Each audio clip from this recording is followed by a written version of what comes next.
आइए CTET paper first EVS के बारे में कुछ महत्वपूर्ण तथ्य को जानते हैं। उत्तराखंड की दुल्हन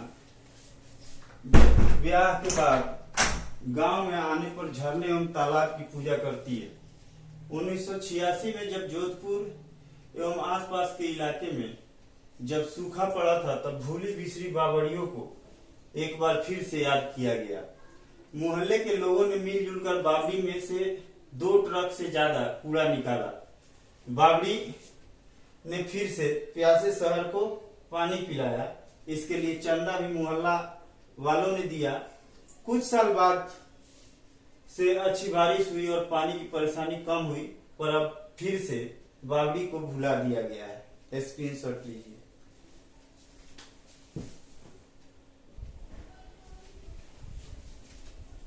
अल बरूनी की नजर से 1000 से भी ज्यादा साल पहले एक यात्री भारत आए।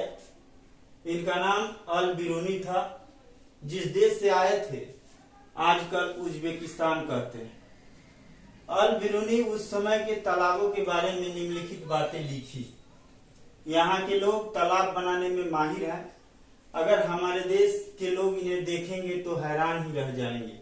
बहुत बड़े बड़े भारी पत्थरों को लोहे के कुंडों एवं सरियों से जोड़कर तालाब के चारों तरफ चबूतरे बनाए जाते हैं। इन चबूतरों के बीच में ऊपर से नीचे जाती हुई सीढ़ियों की लंबी कतार होती है। लोगों के उतरने एवं चढ़ने के रास्ते अलग अलग होते हैं। यहाँ कभी भीड़ लगने से परेशानी नहीं होती है। स्क्रीनशॉट लीजिए।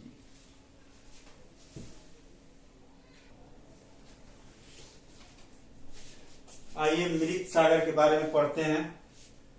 मृत सागर दुनिया का सबसे नमकीन सागर है। इस सागर के 1 लीटर पानी में 300 ग्राम नमक होता है। इस सागर में ऐसे तैर सकते हैं जैसे आराम से लेटे हो। इसके बाद डांडी यात्रा के बारे में पढ़ते हैं थोड़ा। यह घटना 1930 की है।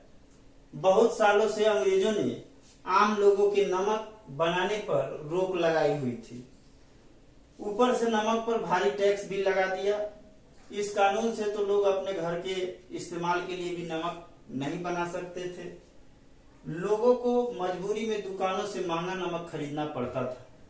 गांधी जी का कहना था, जो चीज हमें कुदरत ने दी है उसे बनाने पर बंदिश कैसी। स्क्रीनशॉट लीजिए।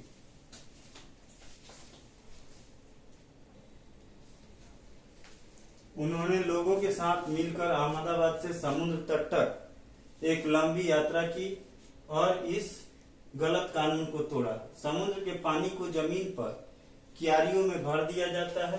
तेज धूप में पानी सूख जाता है और नमक के ढेर वहीं रह जाते हैं। स्क्रीनशॉट लीजिए।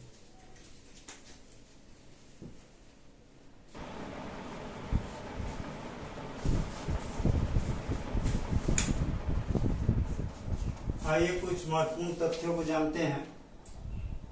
तरुण भारत संघ नाम की एक संस्था ने दड़की माई की मदद कैसे की।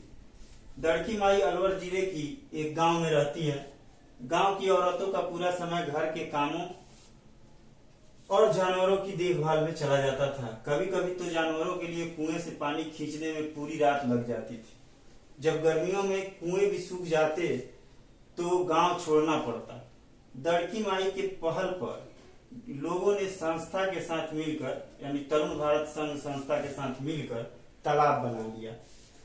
जानवरों के चारे पानी की परेशानी कम हुई और ज्यादा दूध मिलने लगा। लोगों की कमाई भी बढ़ी है। वे लोग अब दूध का मावा भी बनाकर बेचते हैं। स्क्रीनशॉट लीजिए।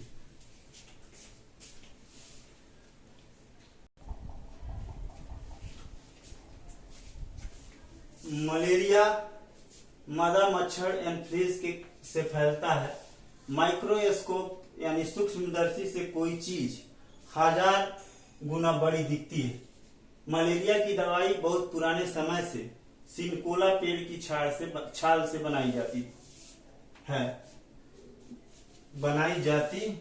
थी। पहले तो लोग छाल को उबाल कर इस्तेमाल करते थे, लेकिन जब अब छाल से दवाई बनाते हैं। रोनाल्ड रॉस ने मच्छर के पेट का निरीक्षण किया था। मलेरिया के बारे में लोग पहले सोचते थे कि यह बुरी हवा से फैलता है। मलेरिया बीमारी एक कोशीय परजीवी प्लाज्मोडियम के कारण होता है। मादा एनोफिलीज मच्छर भूरे रंग की होती है और इसके पंख छींटदार होता है। स्क्रीनशॉट लीजिए।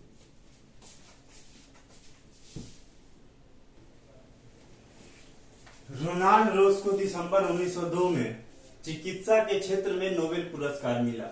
1905 में मरते हुए भी वे कह रहे थे, कुछ ढूंढ लूंगा, नया ढूंढ लूंगा। स्क्रीनशॉट लीजिए।